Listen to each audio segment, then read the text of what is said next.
Mandela ডিজাইনটা আশা করি সবারই পছন্দ। এই মেহেন্দি দিয়ে কীভাবে ম্যান্ডালা ডিজাইনটা করবে স্টেপ বাই স্টেপ তোমরা দেখে নিতে পারো।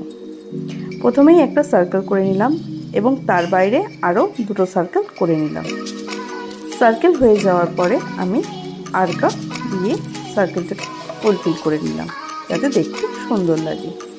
এরপরে সার্কেলের ভেতরে একটু ঝুমকো দিয়ে ছোটো ছোটো করে ডিজাইন দিয়ে সেটাকে হাইলাইট করে দিলাম।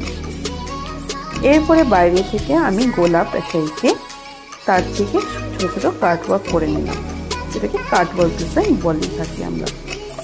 এই কাটওয়ার্ক ডিজাইনটা হয়ে যাওয়ার পর সেটাকে বাইরে থেকে একটা লাইন করে নিলাম যাতে আমাদের ভরাট করতে সুবিধে হয়। এরপরে বাইরে থেকে আবারও একটা আরকা দিয়ে এবং তারপরে একটু আরও বড় ধরনের আরকা দিয়ে ফুলফিল করে এরপর আমাদের ভরাট করার পালা। পুরো ডিজাইনটাকে ধীরে ধীরে ভরাট করে নিলাম। ভরাট হয়ে যাওয়ার পর দেখো আমাদের ডিজাইনটা রেডি। জানিও তোমরা তোমাদের কেমন লাগলো।